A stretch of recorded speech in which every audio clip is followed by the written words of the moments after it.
Chris Stokes from Custom Fitness Personal Training Studio, and today we're talking about 3 ways to change the intensity of your workout without changing the resistance. So a lot of the people I know work out at home and they've only got so many sets of weights or so many bands, and that can be an issue. Maybe they can't go up in weight, maybe they don't have another set up. So we need to be able to change that intensity without having to change weights. Another reason could be that maybe you've got a joint issue or a past injury that causes problems whenever you raise the weights on things.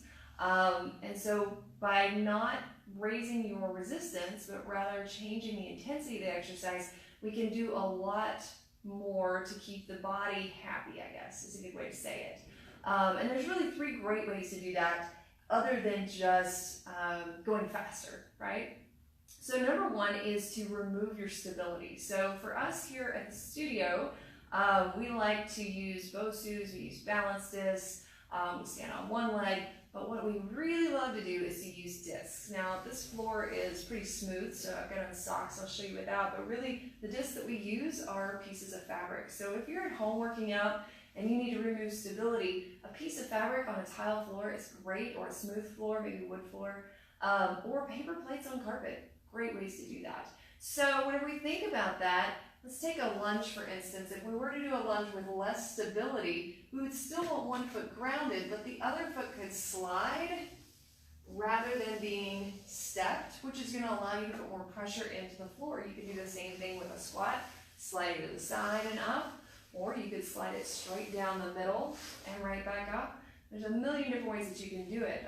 We even do some push-ups with the discs on our hands, sliding out, sliding in, those sorts of things. So taking stability away is going to make your body have to work a little bit harder, and the bonus side is your core is going to get a great workout because now the core has to stabilize as you're moving and sliding without stability. All right, so number 2 is to change your tempo, your cadence, whatever you want to call it, of your exercise. So again, you could go faster and make it feel more intense, but what if you instead went slower? What if you took something half pace? So instead of a push-up coming down and back up in 1 count, what if you came down 1, 2, 3, and then 1 up? By changing the tempo of what you're doing, or the cadence of what you're doing, you're going to be able to change the way that your body perceives that exercise. So maybe push-ups are easy for you. Well, as you start to change that tempo, you may notice that they feel a little harder. Same thing with a crunch, or with a lunge, or with a shoulder press. Any of it can be changed on the tempo. And typically when you slow it down, you're going to have time to really think through that movement, and you're going to be able to get a little bit more out of it anyways. All right, so step number 3 is to fully engage, and that would mean really intentionally engaging each muscle group that you're using. So in a squat, for instance, a lot of times we just go through the motions of the squat and don't really feel it, right? It doesn't matter how deep you're getting, you're not really thinking about the motions and intentionally engaging.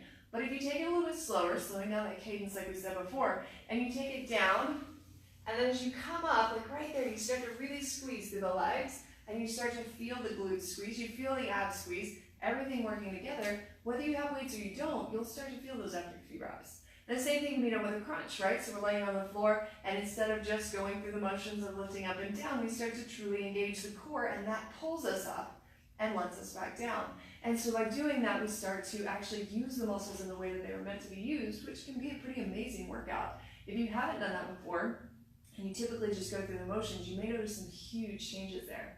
All right, so one of my favorite things to do with fully engaging and with removing stability, it doesn't really have much to do with the tempo, but both of those 2 are involved, is a plank on a smooth floor. So we take our cork floor here, and we put on our socks, and we put our discs underneath our whole arm so that there's no skin touching the ground, and we hold a forearm plank on our toes and our forearms. And as we do that, what happens is people start to do what they always do, right? So if you wear tennis shoes for your plank, what typically happens? You're going to ground into your tennis shoes, you're going to be pushing away from your elbows, so you start to slide this way and you start to press back into those shoes. Well, you don't notice that until you get on a smooth floor, right? So what you don't realize is that you're using the wrong muscles in your plank. You're not truly activating all of the core muscles. Remember, the core is the full torso, right? Everything without the arms, legs, and head. So front, back, and sides is all involved.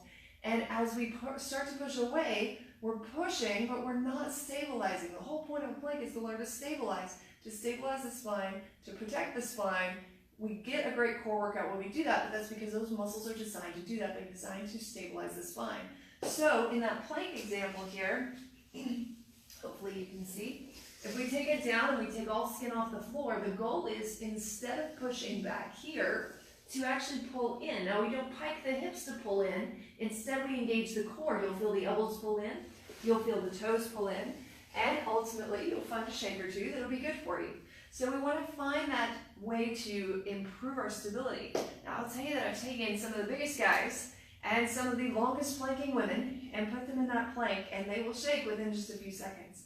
Because when we truly start to understand the form that we're going through and engage the muscles the right way, our body is getting a whole new workout.